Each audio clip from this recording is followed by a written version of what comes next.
Waalaikumsalam. Selamat sore Medan. Kok kayaknya tetap besar ya kan? Iya. Hari ini kita kembali lagi di acara Selamat Sore Medan. Iya benar. Yang ditunggu-tunggu oleh netizen Tribuners ya kan, iya, pastinya ya benar kan. sekali. Nah jadi seperti biasa setiap hari Rabu kita akan memberikan berita terupdate lah pasti. Nggak setiap hari lah, pokoknya Selamat Sore Medan itu kan selama hari Senin sampai hari Jumat jam 5 sore. Jadi kami bakal memberikan berita-berita terupdate pastinya untuk teman-teman Tribuners ya kan. Nah ini ada berita yang pertama, ini langsung aja ya kan, supaya nggak habis kuota kalian menonton kami. Nah jadi ada Polresta Deli Serdang menetapkan 5 orang tersangka dalam kasus kematian kelompok anggota geng motor atau motor Geston yang sempat terlibat bentrok dengan kelompok geng motor TKP Tongkrongan Pak D. Mak ngeri kali nama-namanya Dek ya. Keren ya. Kita kalau kita apa Nero ya Dek ya. Netizen robot. Netizen rawa-rawa keras ya kan. Nah jadi yang terjadi di desa Pak Dalu 10A Kecamatan Tanjung Merawa, dari 5 orang itu hanya 1 yang orang dewasa sedangkan yang lainnya masih anak di bawah umur. Informasi yang dihimpun para tersangka itu masing-masing G, ADM alias 16 tahun, FMA 16 tahun, MM 16 tahun. Masih 16 tahun, belia-belia kali. Masih ya kecil-kecil ya. Masih adik-adik. Tapi enggak lah karena adik-adik kan, tapi perbuatannya orang betul, dewasa. udah dewasa kali perbuatannya. Itu ngeri kali tuh ya kan. Jadi Kapolres Deli Serdang Kombes Pol Irsan Sinuhaji mengatakan kasus bentrok antara dua kelompok ini bermula karena ada saling ejek antara dua kelompok remaja di media sosial. Mungkin kan Dek bacotnya di media sosial. Iya, ya terus kan? Terus nggak sengaja langsung kata gitu. Iya, terus nggak sengaja ketemu di jalan, terus ya udah jadi terjadilah cekcok. Aduh ngeri kali. Jadi macam tawuran lah ya, enggak? Jatuhnya kayak gitulah Dek ya kan. Tapi yang rugi siapa ya kan? Fasilitas. Ya diri sendiri juga. Iya, fasilitas umum dirusak, orang tuanya ya kan. Nah jadi saat bertemu cekcok mulut dan saling memaki dan saling lempar antar dua kelompok. Ada yang menggunakan botol, batu bata, benda keras lainnya. Kemudian ada bentrok fisik dan kejar-mengejar. Kemudian salah satu pelaku berhadapan langsung dengan korban di depan warung kopi yang ada di lokasi kejadian. Ya, ini ada videonya yang kita lihat, saksikan dulu ya Tribuners ya.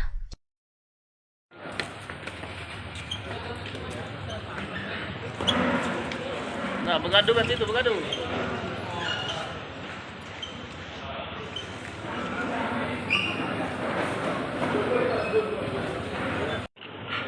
Bagas.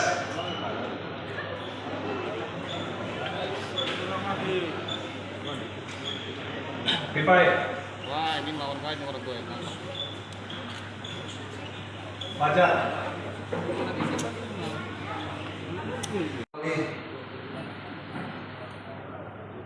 Mereka ada kurang lebih 10 orang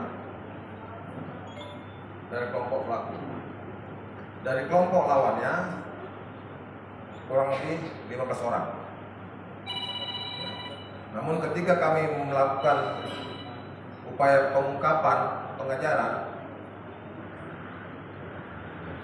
berdasarkan hasil pemeriksaan dan kami kembangkan 5 orang inilah pelaku yang terlibat di dalam yang mengakibatkan hilangnya nyawa orang.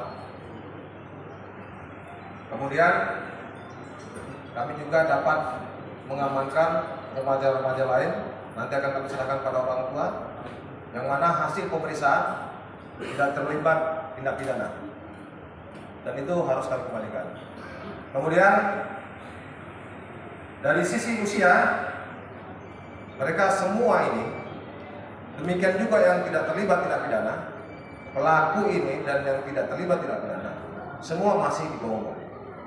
Di antara 5 pelaku ini, semua masih di bawah umur, ada yang masih sekolah dan ada yang sudah putus sekolah. Tapi termasuk dalam kelompok. Nah itu tadi untuk itulah ya kan orang ditangkap ya kan. Iya, terjadinya kok apa sih dibilang tawuran lah ini ya. Tawuran iya. Serangan lah mereka ya kan, baku hantam lah aku rasa ya kan. Berantem lah gitu Berantem. ya. Ini ada spesialis bagian baku hantam Dek. Oh iya. Iya, ada abang reporter kita ini. Ini spesialis WWE Smackdown aku rasa. Jurinya di situ. Iya, juri. Teng.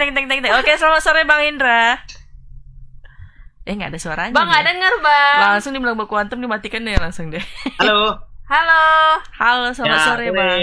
Ani Datari. Oke Bang, Bang mengenai tawuran ini Bang di daerah Tanjung Merawa ya kejadiannya itu Bang. Kalau boleh tahu Bang, memang dua kelompok ini memang sudah lama ada keberadaannya di daerah sana atau memang baru-baru saja makanya mereka bentrok gitu Bang? Silakan Nah, laporannya. Bang. jadi dua kelompok geng motor ini itu bernama grup geng motor Geston dan geng motor TKP Tongkrongan Pak D.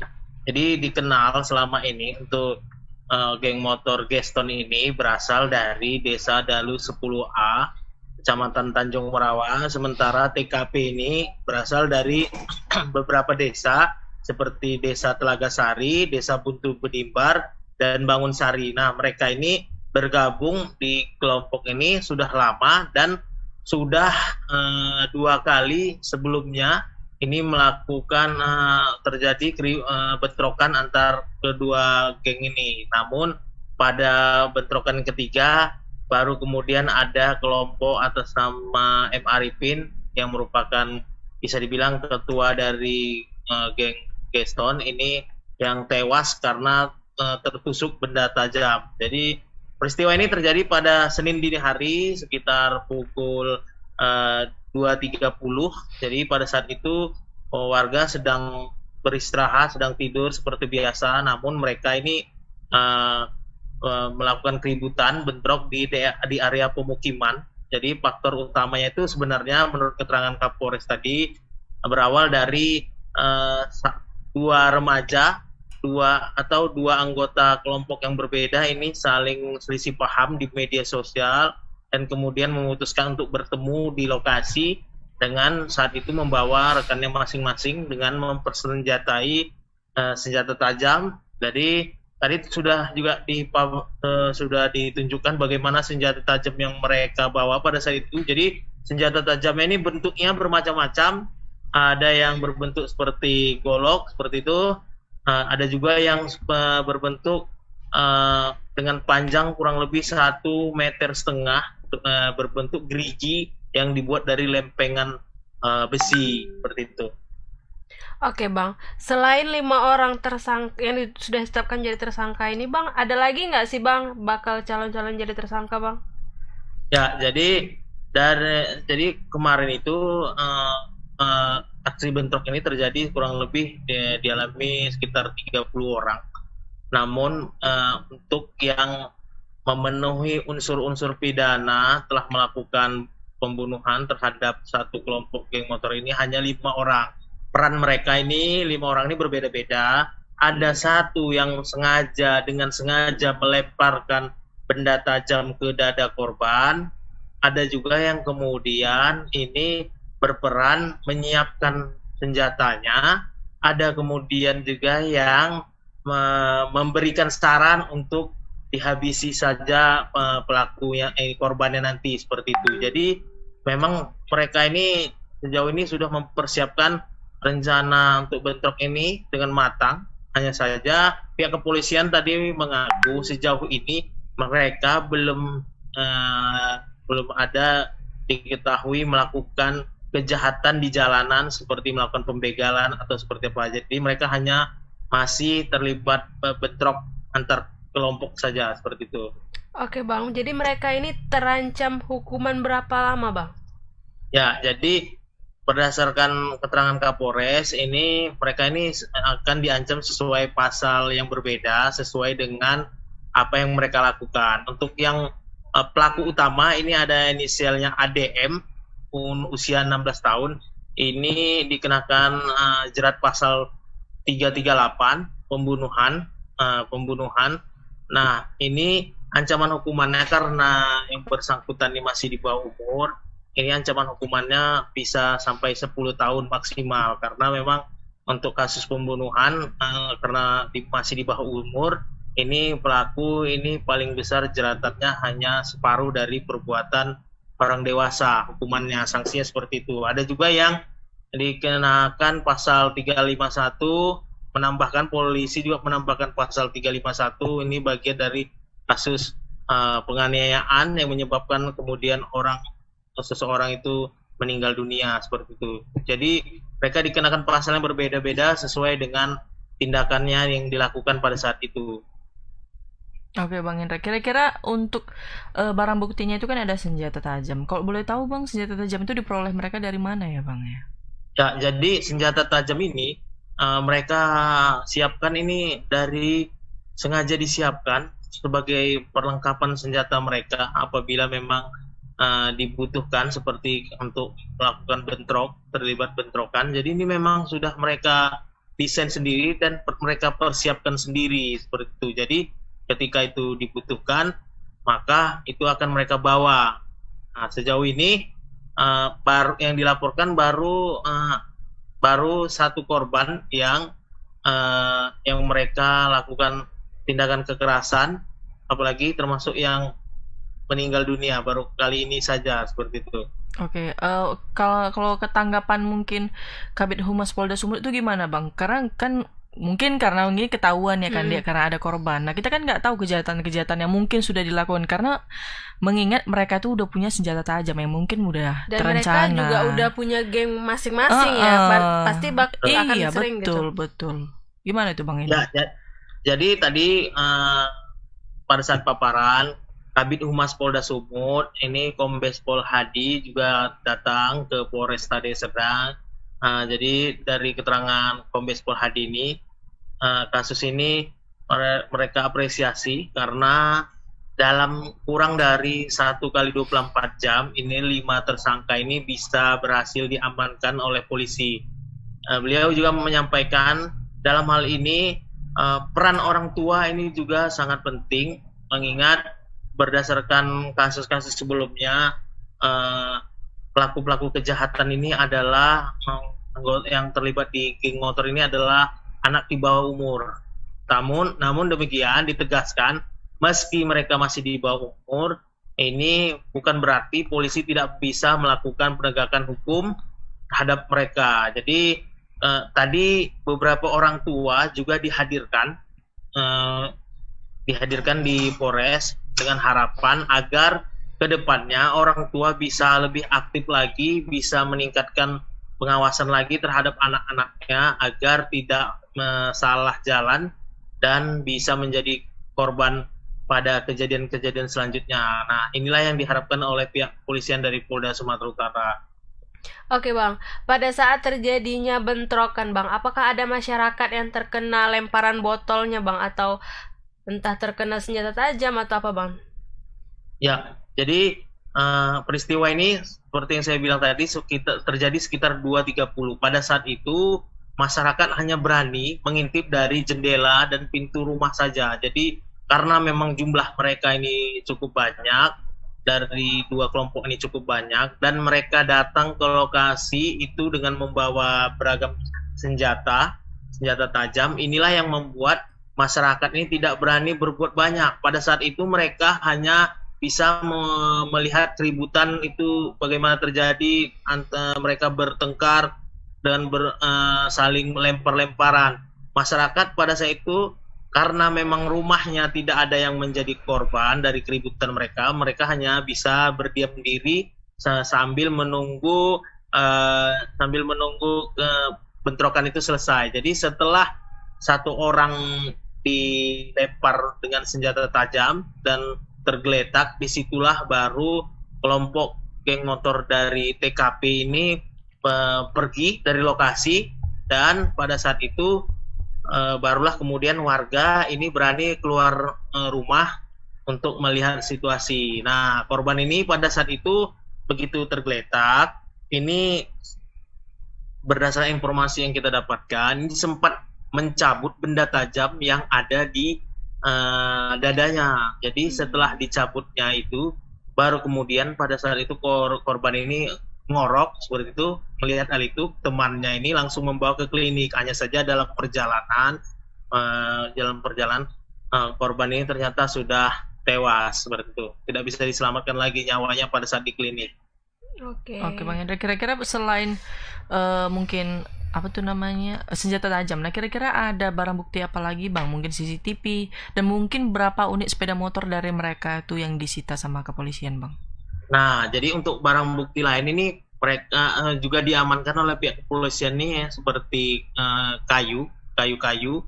Jadi memang mereka ini tidak semuanya membawa senjata tajam, karena senjata tajam yang dihadirkan di dalam paparan tadi hanya sekitar 3 jenis senjata tajam. Meski 3 jenis, tapi bentuknya itu cukup besar dan cukup berbahaya sekali.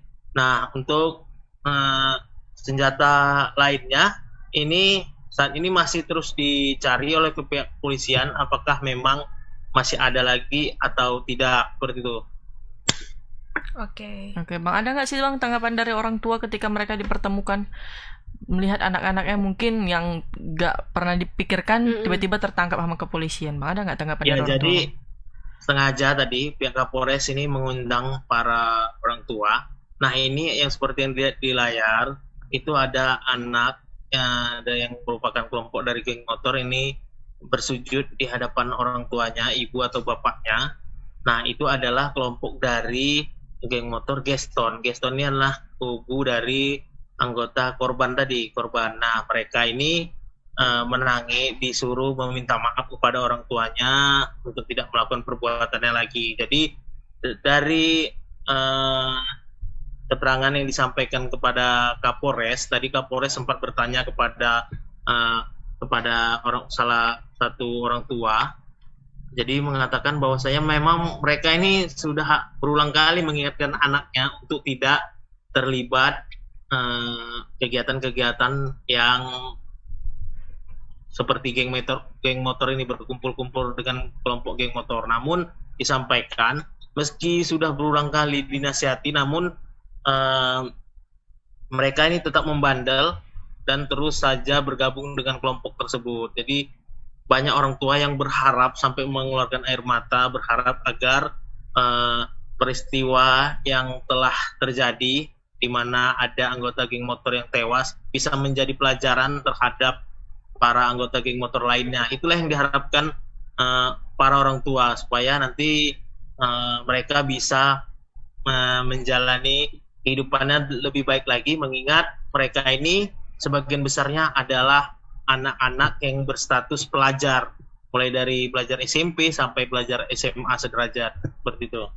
Oke. Oke, setelah Udah lah, mungkin Kak. dari pelajaran lah ya kan, Dek. Iya. Ini ada yang apa tuh namanya Bang, geng motor TKP tongkrongan Pak D. Iya. Pak D-nya diambil juga nggak itu?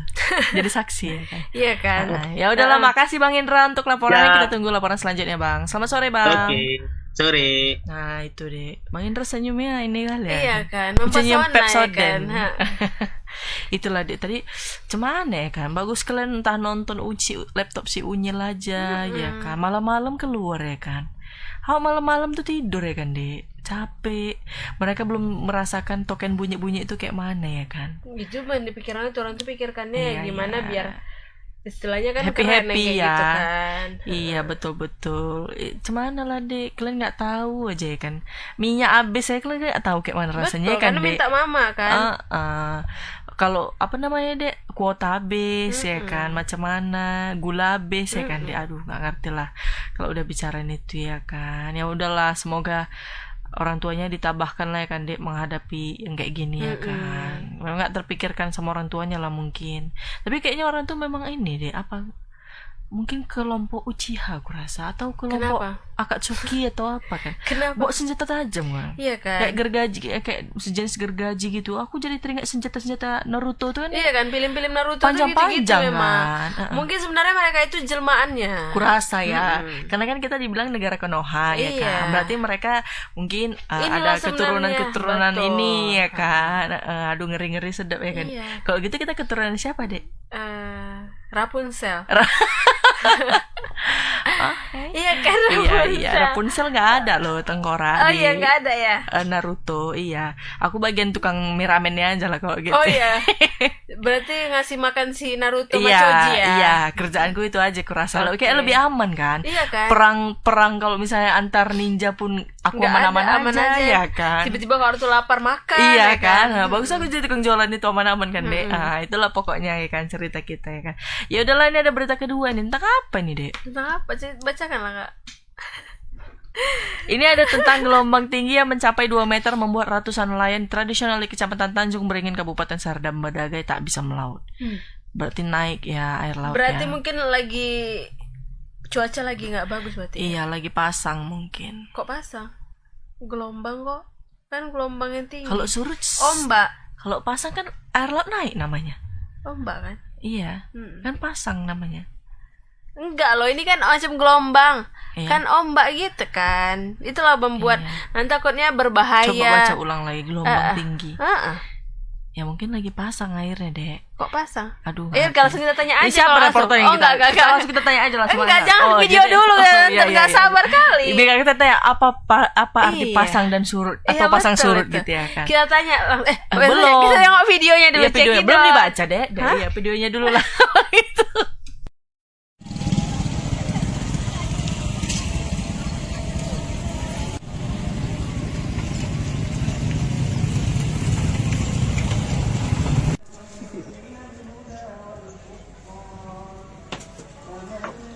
Ini hal belum melaut, kendala angin kencang. Sejak kapan itu Pak? Sejak udah 2 malam. Udah 2 malam ya? Iya. Jadi selama nggak melaut ini Pak, apa yang dilakukan nelayan Pak? Inilah menjahit jaring, membetul jaring. Pak, ini cuaca buruk ini seperti apa Pak? Siang sekarang Angin. hujan angin ya. Ah, Berapa ketinggian apa Pak? Ombak wah mencapai 2 meteran. sampai 2 meter ya. Ya. Pak, jadi kalau nggak Mana penghasilan? nggak ada penghasilan ya? Gak ada. Nah, itu tadi ya kan Bapak itu ditanya agak emosi kurasa Bapak itu. Iya kan. Bapak itu kayaknya 2 mungkin meter katanya Iya, gitu. mungkin karena dia tuh udah rindu sama laut kali. Jadi Kan nggak mungkin Bu Susi langsung bilang tenggelamkan. iya kan? betul. Kita langsung aja ke reporternya, ada Bang Anugrah. Iya, Selamat selamat sore Bang. Bang Anugrah. Selamat sore Kak Lani dan Kak Tari. Oke Bang, mengenai pasang Kok pasang? apa tuh tadi? Mengenai tingginya Oh iya gelombang. gitu ya tentang Mencapai gelombang 2 meter, yang mencapai Bang. 2 meter membuat ratusan nelayan tradisional di Kecamatan Tanjung Beringin itu naik itu Bang. Hampir lupa aku apa yang mau tanya tadi. Bang, kalau boleh tahu ini Bang, pantauan kita ini mulai dari kapan itu Bang gelombang itu naik itu Bang? Silakan laporannya Bang Anugrah.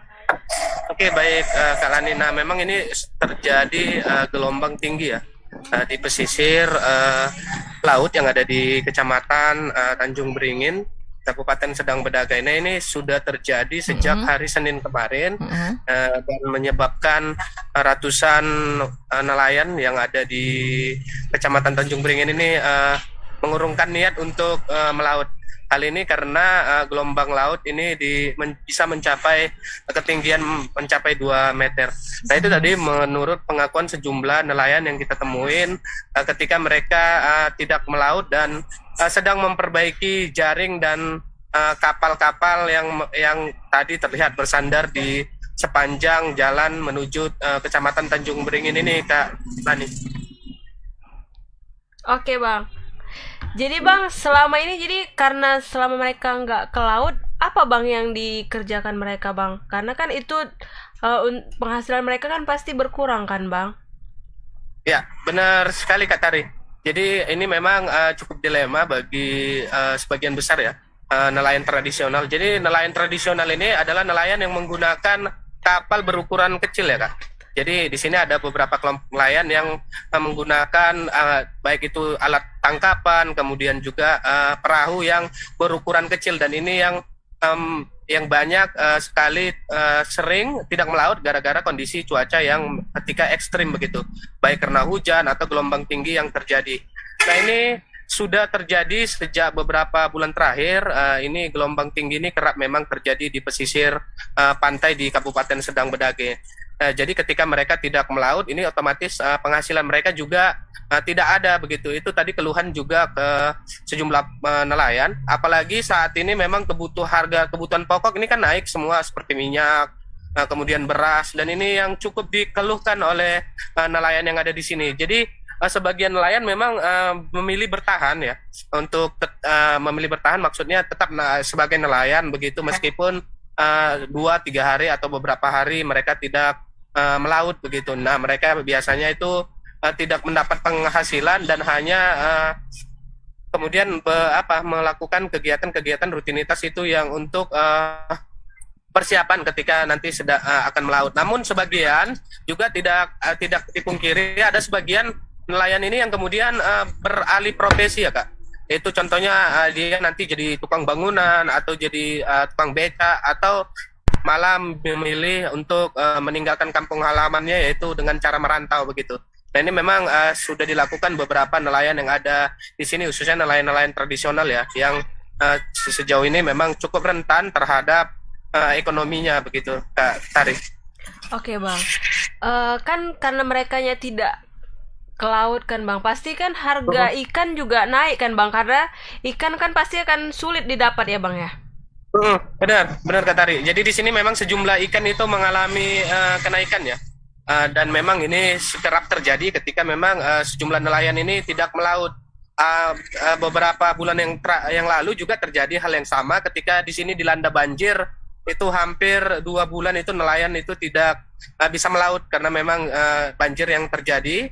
Jadi mereka harus ada yang menjaga rumah begitu dan membersihkan rumahnya dari banjir. Di sini memang ada sejumlah ikan yang naik, harga ikan yang naik seperti ikan gembung, kemudian ada ikan klotok dan jenis ikan yang lain itu memang terpantau tadi harganya naik. Ada yang seperti ikan tongkol tadi ada harganya mencapai 36.000, ikan gembung sampai mencapai 48.000 begitu. Ini memang dikatakan nelayan ini harganya naik karena memang jumlah ikan yang ada di pasar di sini, di tempat penumpukan ikan di sini itu berkurang begitu karena memang nelayan tidak melaut begitu. Namun nanti setelah kondisi normal nanti biasanya harganya ini kembali normal begitu. Dan di sini juga tadi ada warga yang baru aku temui. Jadi karena ikannya sedikit, bahkan ikan-ikan yang dari luar daerah yang kemudian didatangkan untuk memenuhi kebutuhan masyarakat yang ada di Kecamatan Tanjung Beringin ini, Kak Tari. Oke Bang Anugrah, kira-kira BMKG sudah memberikan warning kah? Kira-kira kapan boleh melaut kembali? Tunggu sampai cuaca mungkin lebih baik daripada yang kemarin-kemarin, gimana Bang?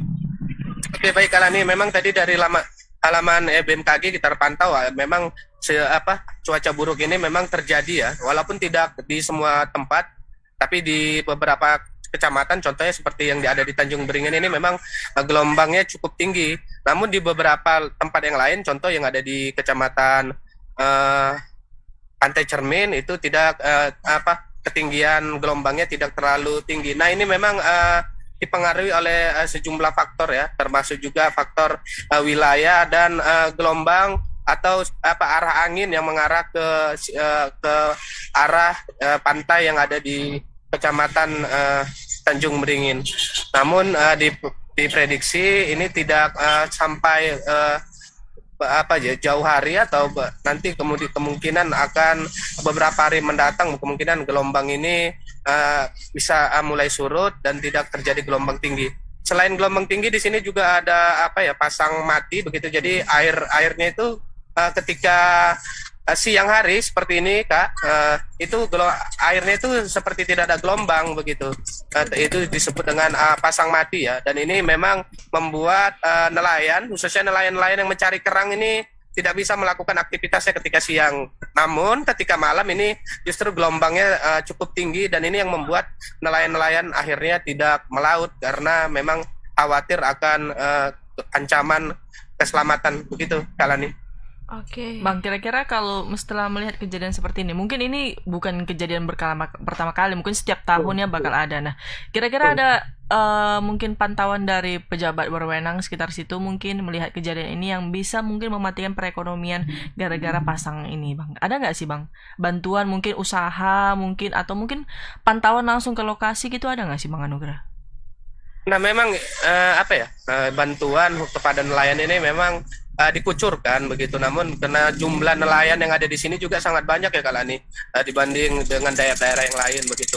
Karena memang mayoritas di Kabupaten Sedang Bedage ini selain petani adalah penduduknya itu bekerja di sektor nelayan ya atau mencari ikan karena memang jumlah lautan atau garis pantai di sini cukup luas begitu.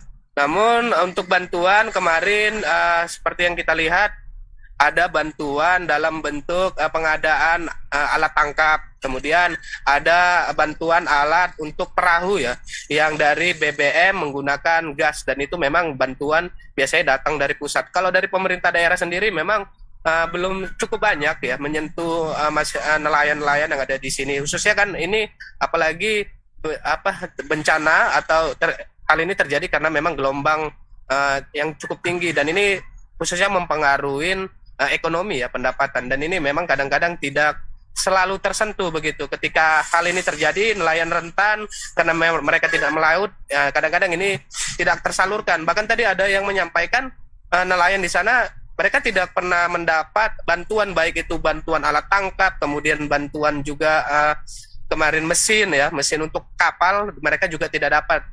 Kalaupun ada, kemudian ada yang dari pemerintah daerah itu biasanya bantuan-bantuan kebutuhan pokok seperti Sembako. beras, supermi, dan itu pun terjadi ketika memang selain gelombang pasang terjadi banjir begitu. Nah, untuk dari pemerintah pusat memang ada bantuan untuk masyarakat ya, khususnya nelayan itu dapat BLT Kak, 600.000. Namun itu adalah kebijakan dari pemerintah pusat yang kemudian dikucurkan dalam bentuk uang tunai begitu Kak Lani. Oke. Bang, kira-kira ketika gelombang itu naik, rumah di daerah pinggiran itu termasuk jadi korbannya juga, naik juga nggak Bang pasang gitu airnya? Nah, syukurnya di sini tidak seperti yang ada di Belawan ya Kak Lani. Nah, ketika memang terjadi pasang kemudian merembes ke rumah-rumah warga di sini, untuk kejadian seperti itu tidak ada, karena memang rumah penduduk itu berada di atas atau di ketinggian dan itu jauh dari garis pantai.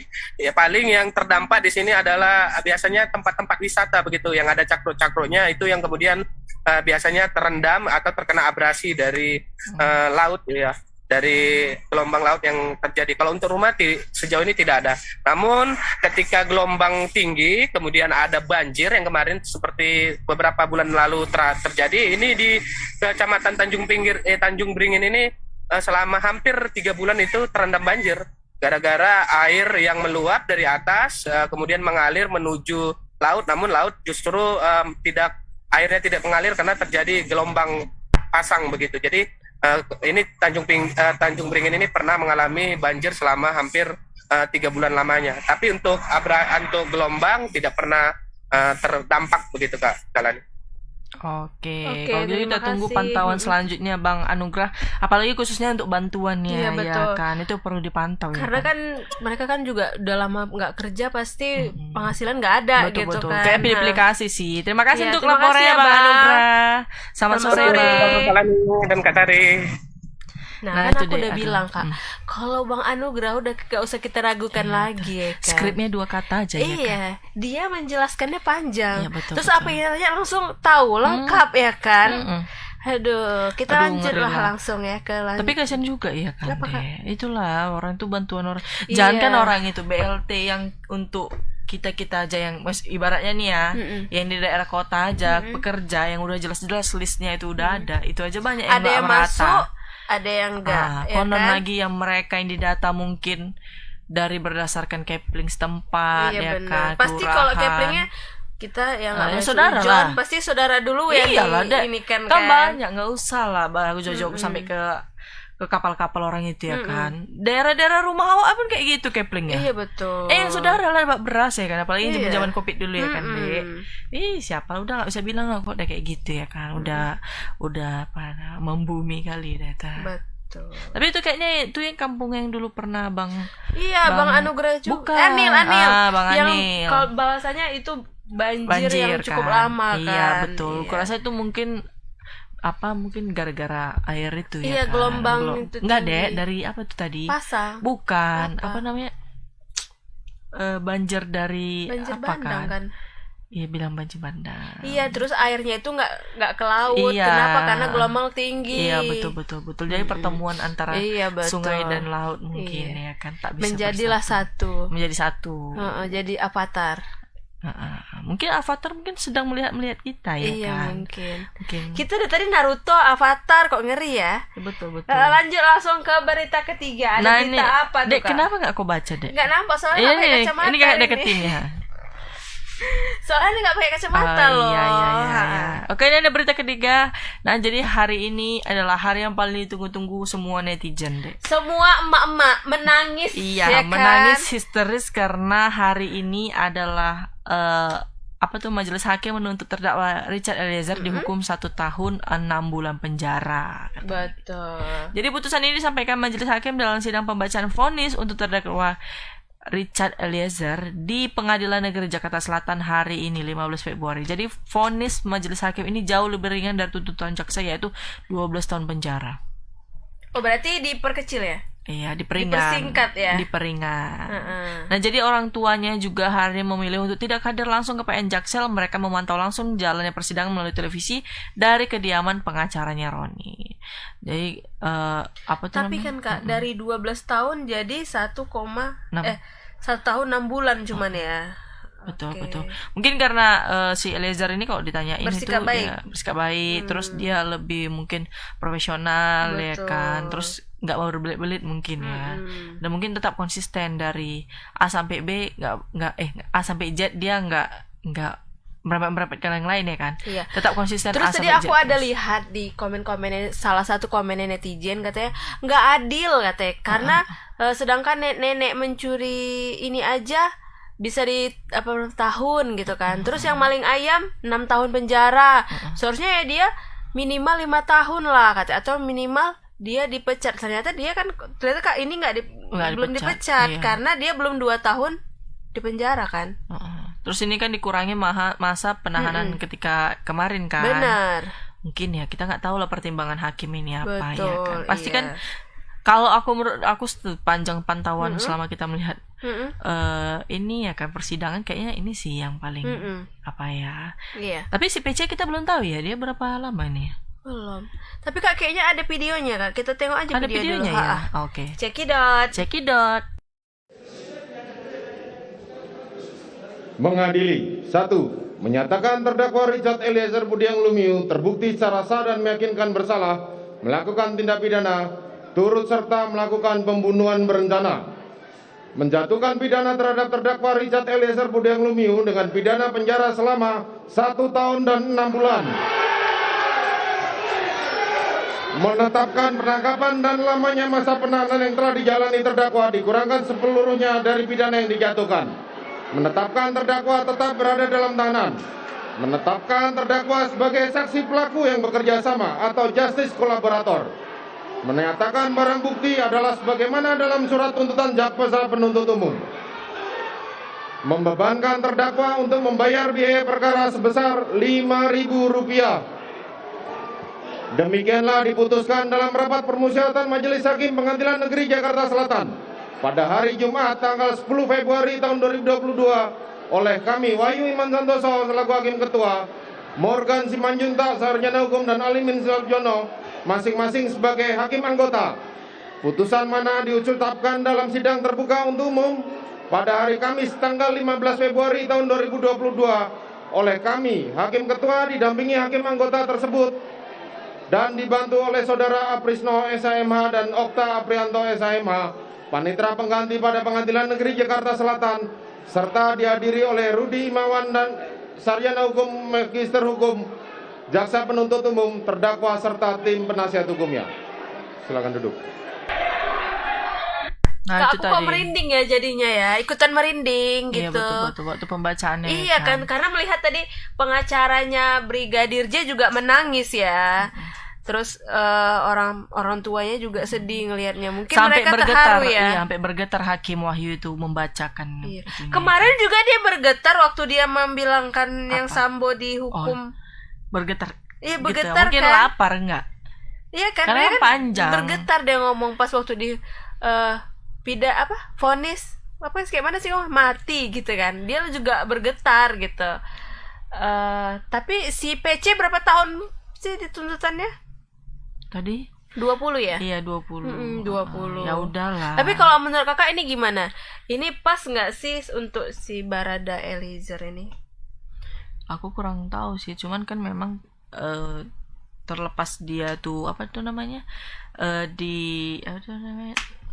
terlepas kalau dia tuh dipaksa melakukan itu, tapi kan tetap aja sih sebenarnya Tapi dia ya Kak, menghilangkan nyawa. di mana-mana kita bahas ini kan. Tadi pas Iya, tempat makan iya, kita iya, bahas iya. ini, terus di mana-mana bahas ini. Jadi trending topik lah. Iya kan, jadi trending topik kita kayaknya ini ya. Terus ya si brigadir Baradae ini kan. Memang mungkin ini adalah doa orang tua, Dek. Makanya ringan mungkin hukuman dia, Oh ya gitu. kan. Mungkin karena doa Susi makanya Pak Sambo dapatnya itu, ya kan. Oh iya, Susi. Susi itu kayak mana jadinya ya? Susi kan saksi. Oh, saksi. Iya. Dia kayak nggak ngerti gitu kan. Iya. Kok si Susi ya kita bahas. iya, Kita betul. lanjut lagi. Nah, Iya. jadi menanggapi vonis hakim, Ibu Eliezer tampak menangis dan mengucapkan terima kasih kepada keluarga serta masyarakat yang terus memberikan doa serta dukungan Eliezer. Ia juga berarti tadi itu ibunya. bukan, itu mama si Joshua loh, Brigadir Joshua. Iya, maksudnya yang tadi yang pakai baju jujur itu mahal. Enggak, mamanya kan nggak datang di persidangan katanya. Oh, nggak ada. Inilah kan. Oh, iya, iya. Makanya mata itu dibuka ketika kakak berbicara. Salah. iya. Kuping itu dibuka. Iya. Oke. Nah, jadi Ibu Brigadir J tampak meluapkan keikhlasannya usai mendengar vonis hakim kepada Baradae katanya. Sambil teriak, Ibunda Brigadir J mengatakan bahwa Baradae dipakai Tuhan untuk menjadi orang yang bertobat mungkin, ya kan. Jadi mamanya udah ikhlas lah Iya, berarti, ya kan, betul. Dek.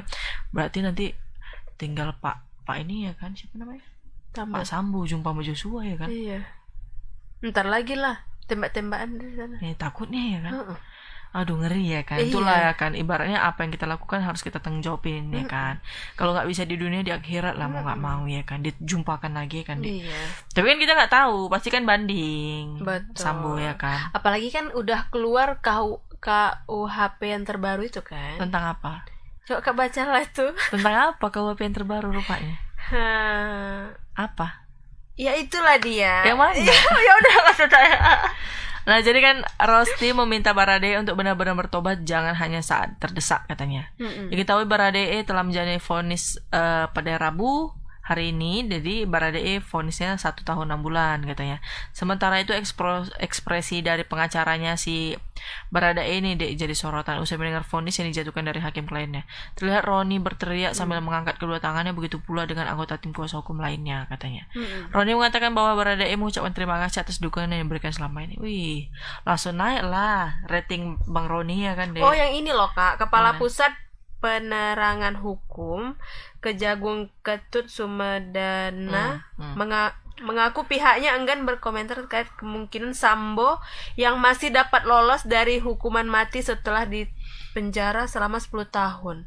Berarti mungkin dia seperti ini ya, kalau kita berperilaku baik dalam 10 tahun dia nggak jadi hukuman mati gitu. Tetap hukuman mati lah, kecuali dia menang di banding nanti, Dek. Oh, berarti habis ini ada banding Ya, lagi pastilah, gitu ada, ya. banding gitu-gitulah, kita tunggulah dia, ya kan. Dia kan pasti nggak mungkin lah dia berhenti sampai situ, pasti ada lagi. Nah, jadi kan apa tuh, lebih lanjut Roni mengatakan putus ini berkat doa-doa yang mendukung dan sayang kepada Baradae, ya kan. Tapi Semoga- gini Kak, Apa? katanya jika terpidana selama masa percobaan sebagaimana dimaksud pada ayat 1 menunjukkan sikap dan perbuatan yang terpuji, pidana mati dapat diubah menjadi pidana penjara seumur hidup dengan keputusan presiden setelah mendapatkan pertimbangan Mahkamah Agung. Bunyi pasal 100 ayat 4 KUHP baru. Oh gitu ya. Iya. Tapi kalau nggak mungkin lah kalau misalnya kayak itu dijatuhkan vonis kayak gitu, Dek. Tanpa ada pertimbangan tempat. Pasti ada lah pertimbangan. Kakak juga bukan pakar hukum lah, Dek. Jadi kakak juga Kan kakak SH, seharusnya aku Iya, bertanya iya. sama SH dijawab gitu kan. Ini malah Iya. gimana sih, Ibu? Iya. Tapi kan kakak kan digital, Dek. Oh, Iya, SH-nya kan kuliah kemarin. Itulah. betul Bagusan juga. kemarin kan ngambil tata boga, jadi kok nggak banyak nanya kan, Dek. Nanya juga lah, Kak, ini masaknya pakai apa iya, gitu? iya. Pakai kompor atau pakai gas gitu? Iya betul. Ha. Memang ya begitulah ya. Hmm. Hukum itu kita nggak tahu ya kan, bagaimana baik buruknya, belum tentu baik depan kita, ya kan, Dek. Rupanya nggak ngerti lah aku pokoknya, ya kan. Ya udahlah, tribunal situ aja lah, ya kan. Gimana komentar kalian mengenai hasil putusan ini? Ini yang sebenarnya yang paling tunggu-tunggu ini si Baradae ini, ya kan. Betul. Gimana hasil ini dia 1 tahun 6 bulan, ya umurnya masih berapa, 24 ya, Betul. 24, 25 ya, sekitar 26 lah mungkin dia mulai kembali beraktivitas seperti normal, ya kan. Dan dia bakal kembali bekerja ya. Menjadi Menjadi- melakukan kegiatan betul. dia lah, ya kan. Sedangkan yang lain mungkin ya udahlah, ya kan, kayak Kuat Maruf kan dia 15 tahun kok. Iya, berarti kan udah selesai lah, nggak jadi Apa? Dipecat lah itu ya. Emang dia polisi? Oh dia nggak polisi ya? Bukan. Oh ya, ya Allah, aku pikirnya Sambo tadi. Siapa? Kuat Maruf. Salah satu lagi. Ricky. Mm-mm. RR ya. Yang gitu kok. Nah, Jadi itu aku iya. mukanya Ricky kok jadi bilangnya kuat ya. Gara-gara tadi aku tanya, Ricky tuh kayak mana bang? Bilang gitu. Ya dipecat juga lah, karena kan dia lebih dari 2 tahun katanya gitu. Itu Ricky belum jelas ya? Oh, Ricky belum tahu sih. Belum tahu ya? Sih, iya. Namanya kakak anak TikTok ya kan. Iya. Heeh. Karena udahlah. kakak lebih penting TikTok ya pada kayak gini ya. Iya, kadang-kadang kan muncul juga. Oh, kadang muncul juga. Iya, cuman kan yang si RR ini nggak nampak, nggak lewat di FYP. Iya. Ya udahlah, terima kasih ya. Terima kasih yang udah nonton hari ini ya kan. Jangan lupa kalian saksikan Selamat Sore Medan setiap hari Senin sampai hari Jumat jam 5 sore. Dan jangan lupa follow semua sosial media kita, YouTube kita, semua kegiatan digital activity kita. Pokoknya jangan lupa diikutin ya kan, supaya kalian tahu berita-berita terupdate hanya di media Tribun Medan. Nah, jadi saya Lani, Saya Tari. dan kru yang bertugas pamit undur diri. Mohon maaf kalau ada salah-salah kata Tribuners. Selamat sore. Assalamualaikum.